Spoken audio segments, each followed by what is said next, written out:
Welcome to Tough Glove Boxing. I am locked in, and let's get ready to talk about it!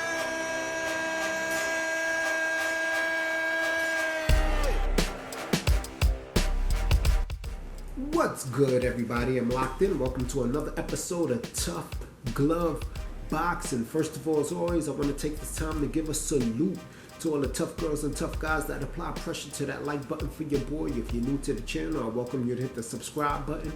Become part of the Tough Glove family. We're a small family, but we're a strong family. And you don't have to agree with everything I say. All you got to do is do what I do and love the sport of boxing. So, man, you know, the boxing world is still going ablaze about the Devin Haney Lomachenko fight, right? And you know, it's funny because Lomachenko came out with a video recently, and it's him thanking his supporters and everything like that. But you know, this guy has a problem with accepting loss, right? The fight didn't go his way, and this is what I'm saying. I don't believe the man was robbed. You know, this is the fact of the matter. I understand the excitement of being at the actual fight, which you may have seen, but I went back and I watched the fight many times, like other people have, analyzed videos of, you know, slow motion concerning the fight, which anybody can do. It's all over the internet, and you know, I just keep coming up with the same conclusion every time, with the exception of I may actually give Devin Haney more rounds than I initially did, but I had it scored 7-5, right? And that's just my opinion. If somebody had it 7-5 for Lomachenko, you know, I wouldn't argue with them on that. The fight was very close, right? However, I think that people are punishing Devin Haney for the, you know, more outlandish scorecards of one of the judges, right? You know, it was his opinion. You know, I have a few people who I've spoken to who scored the match 8-4 for Devin Haney. I know it may be hard for a lot of you Lomachenkos to accept. A lot of you Lomachenko fans may have scored it the exact same way, but for Lomachenko. But there are people that feel like that, and just so happens that judge was one of them. Now, like I said, with the exception of that, I think that the judges had it right. You know, I was closer to the 115, 113. And the way they're disrespecting Devin Haney, I mean, you should see the amount of racist comments that's been coming out. And I don't like the fact that Lomachenko in this video, you know, he didn't even thank Devin Haney. He's treating Devin Haney's team as if they robbed him, or if they had any kind of control with that type of situation. He fought his heart out. I'm going to give Lomachenko his props. He looked good in that fight, but he lost. He lost fair and square. You understand? And, you know, I almost feel bad for Devin, but really not really, because all of the tape that you guys are giving him is just going to turn into money the same way it did for Floyd Mayweather. So if that's what it is for him to be prosperous in his career, you know, as long as he keeps winning, you know, no problem. But this narrative that Lomachenko is trying to push, that he was robbed, talking about the whole world saw what happened. Yeah, the whole world saw what happened. But see, the beautiful thing about ESPN that I love personally is you can go back and rewatch the fight multiple times. You understand? Multiple times. This ain't some YouTube edit where somebody's editing out this person's work or that person's work. No, this is just people who really want to know can go back and look at ESPN anytime and look at the fight, turn off the commentary, turn off the sound, do whatever you got to do to feel like you want to see what the hell you miss. Because I went back and watched many a times because of the uproar itself. You know, I even watched it where I was watching for everything that Lomachenko did good. And then I did come across some more moments that Lomachenko had that I initially didn't count. But the fact is, the way I had it, he still lost the round. You can't fight 20 seconds, 30 seconds of a round and expect to take the whole round as if the other opponent is doing nothing when he's landing body shots and hooks and straight rights. I get it. He was throwing 5-punch combinations. You know, he would throw his in more, you know, flashy fashion. But the fact is, once you hit the slowdown, you'll see that maybe out of those 4-punch combination, he landed 1. He landed 2. Everything wasn't landing flush. Yes, he threw more punches, but he wasn't landing everything. And most of his punches was to the head. The majority of the punches landed by Devin Haney was to the body. and that was by a wide margin. But because Lomachenko doesn't react to being hurt the same way Devin Haney does, people feel like Lomachenko, should have won that fight. And, that's your opinion, that's your opinion. I'm not here to debate it. I gave you mine and I stand on it. But I just don't get why everybody's trying to act like Devin Haney was given a gift, like he doesn't deserve to be where he is, right? And then, I've been enjoying all of the channels that talked against Devin Haney. They're ranting and raving right now, and I'm actually loving it, right? I'm loving to see the mental breakdowns that they're having. And, I was watching a lot of Punch Drunk's videos lately. Shout out to Punch Drunk. And, I really enjoy him having Teofimo Lopez Sr. in there screaming his head off about, this conspiracy about how it was a robbery and everything like that.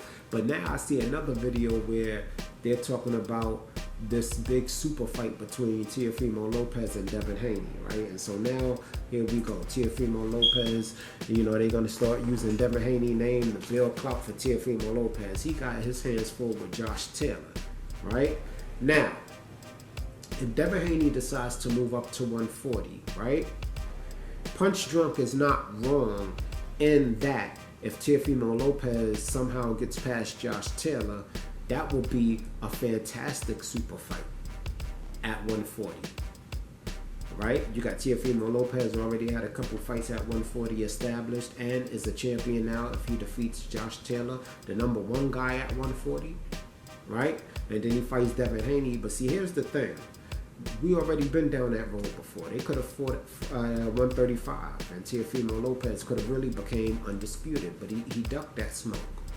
So even though they talking that shit now, we all know when Devin Haney finally does come to 140, Teofimo Lopez ain't gonna fight him, especially if Teofimo Lopez beats Josh Taylor. He's gonna do everything he can to avoid Josh Taylor and Regis Prograis. He's going straight for probably what's the guy's name? Ramirez. Right? I mean, I don't see him going for Subriel Matias, but I think that Josh Taylor wins if he beats. If Teofimo beats Josh Taylor, he's gonna look to make some money with Ramirez. That's just my opinion. But Devin Haney versus Teofimo Lopez Jr. at 140, I'd be there for that. And that will be another legacy fight for Devin Haney, and he can get the two people that ducked him crossed off of his list. But, at the same time, I think it's kind of funny that after all of the hate and dirt that they throwing on Devin's name in the Teofimo Lopez Sr. camp and trying to discredit all of his wins and things like that, they're now using his name for clout, talking about they can have this big super fight at 140. But, whatever. Whatever. Teofimo gonna hate, right? And it's funny that they got this racist narrative going around. Teofimo made a post recently talking about, but everybody thought I was racist. I was just, something to that effect, that he was just exposing what he saw. Listen, man, with this racist narrative, let's put that to bed right now, right? Paulie Maliani, or whatever, however you say your last name, Margiani, you talking about the only people that wanted to see Devin Haney win is the people that wanted to see the white guy lose. In my opinion, you sound weak as F right now. Insecure.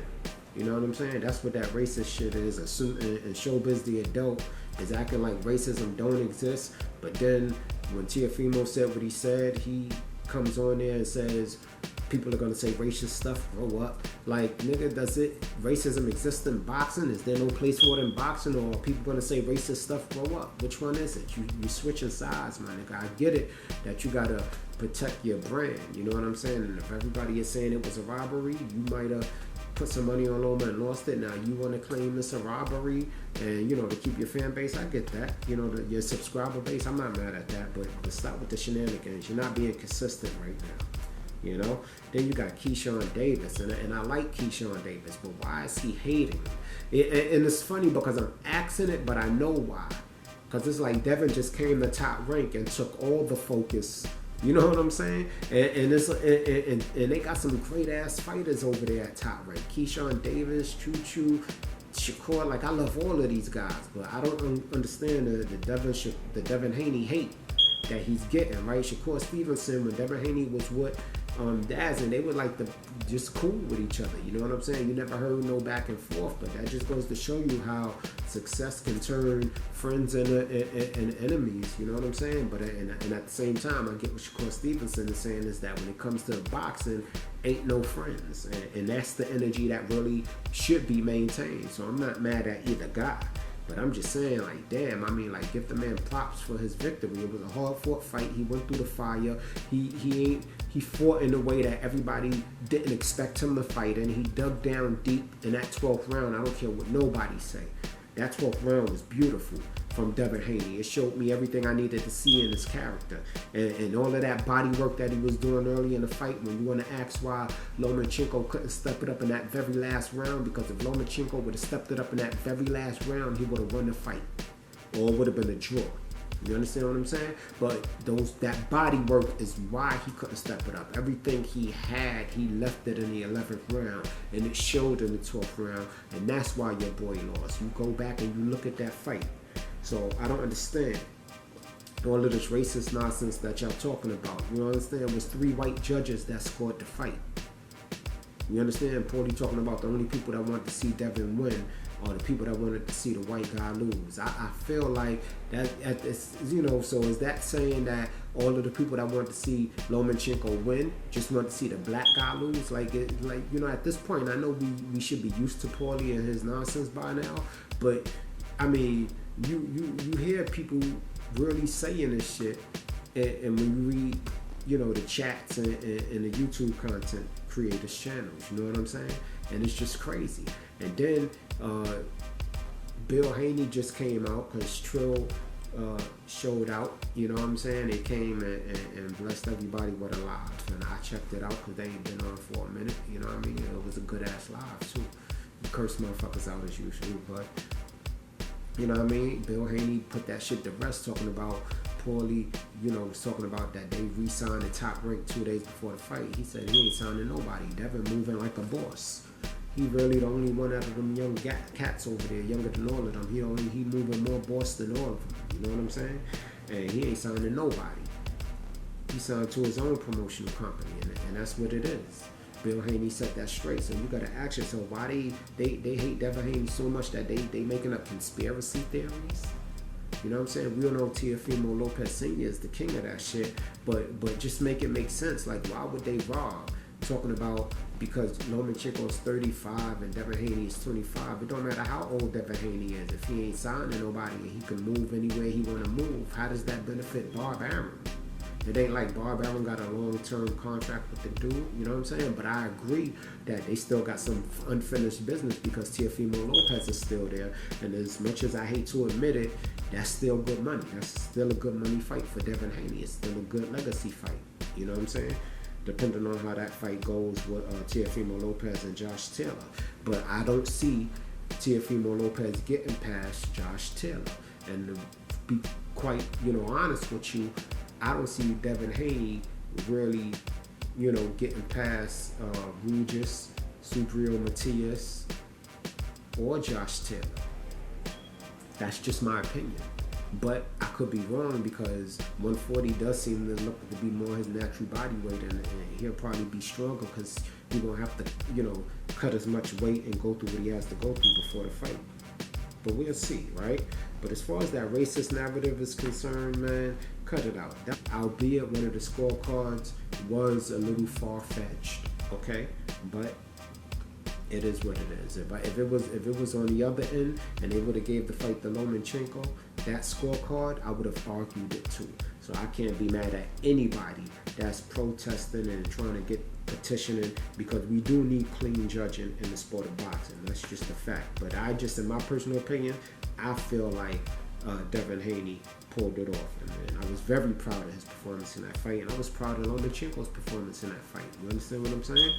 That was a 35-year-old man in there moving on his feet like he had feathers for shoes. So it is what it is. It was a great fight. It was a classic fight, and I think that when you throw all of this robbery narrative and shit onto it instead of appreciating it for what it was, you know what I mean? Now, I don't think Devin Haney should stay at 135. I think Devin Haney should move up to 140. But I tell you one thing, if he did stay at 135, right? People right now are gonna pay to see Devin Haney lose. That's what I'm getting, right? That's the kind of fanfare. Looks like he didn't act like the villain to be the villain, right? But they just attached that onto him, and so he's gonna wear it. And so you have Tank Davis that everybody pays to see win, and then you got Devin Haney who everybody pays to see lose. You understand?